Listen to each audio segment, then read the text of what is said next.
What's up, everybody? So today, as you can see in the title, we're going to be talking about, in my opinion, what are the top 5 free Apple Watch apps available right now. Again, this is, what's currently available. I will link all these apps in the description below. And without further ado, let's get into it.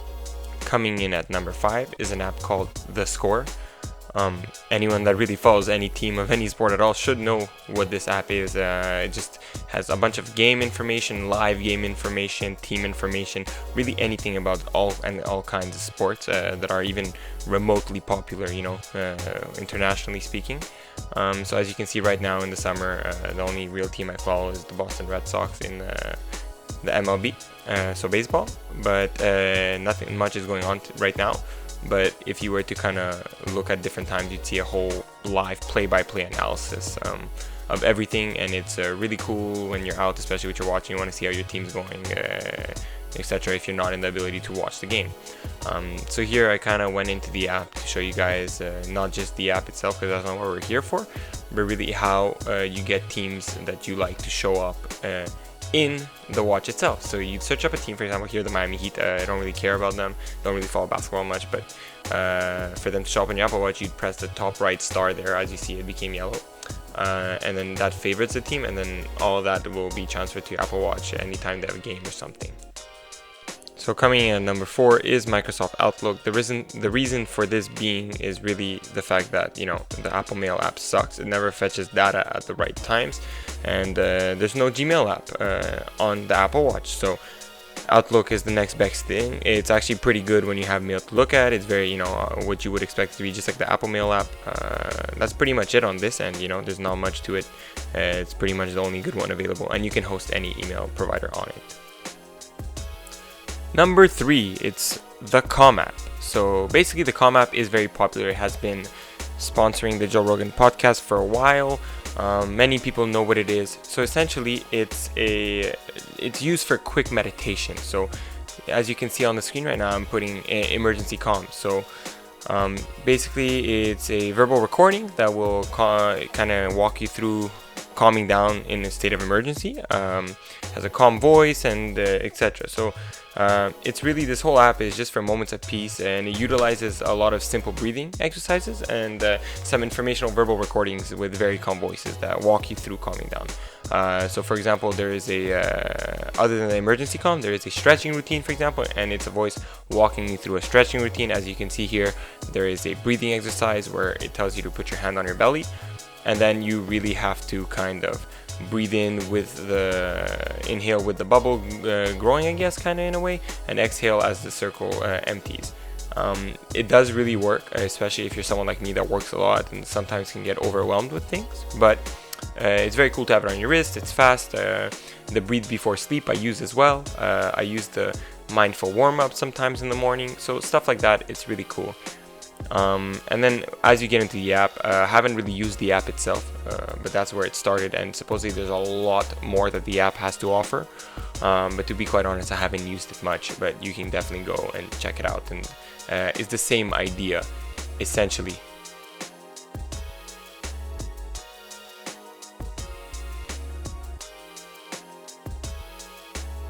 So at number 2 is an app called Night Sky. It's really for, astrology geeks. I'm not super into it, but I do enjoy a lot of looking at stars. I do have a telescope at home, a pretty powerful one, but I guess professionals would say it's amateur, But it's basically for that. It's cool. You'll see as it's kind of more, I'd have to show you guys how it works. So essentially you'd align your watch with the moon, and then you tap the watch. I know here it's going to be weird because I'm not outside, not recording this. Next time maybe I'll give an example video. But see, when you're having your wrist down, it'll give you a compass right directionally based on where the moon is that night. It knows. And then how you geographically locate it with your watch. And then technically as you press the moon, it should give you, right, all the regions around you in space and all the stars and the different, basically anything in space. It's not just horoscopic, right? It's really satellites, planets, where they are relative to where you are standing. And if you press something like here, I pressed a star, right, and it tells me in which constellation, and a bunch of basically descriptive things in terms of the size, the radius, you know, the weight, what it's made out of. So a lot of information is really given about whatever you press, and I really encourage you guys to try this out because it's super cool. There's a lot of information about it. Even if you don't like it that much, I think you could learn a lot. So I decided to kind of go over the tutorial that the on phone app gives you, because it really describes everything perfectly well, better than I could most likely. So here you have like sky tracking, and it shows you where different types of stars are in different formations, right? And then you have AR object exploration, which is basically it recreates digitally, like in a video game, the objects, certain planets, etc. And you can look at them and have the info side by side. This just kind of says that you can use Siri shortcuts to find specific things while you're outside when you want to or whatever, but I haven't used the Siri shortcut option. I don't know, maybe I should. I think it'd be cool, but it's just I don't use it enough with friends to justify that. And then planetary portal, so it's the same idea as you look through the stars, but it makes it look cool as if it's AR, so you can go through a portal in your space, live space I mean. And then yeah, planetarium, so it has information, geographical location and information of all the planetariums all over the world, essentially, the big ones at least. And then just some extra information as in terms of night sky for you. It's all written, as you guys can see. The tutorial is quite extensive.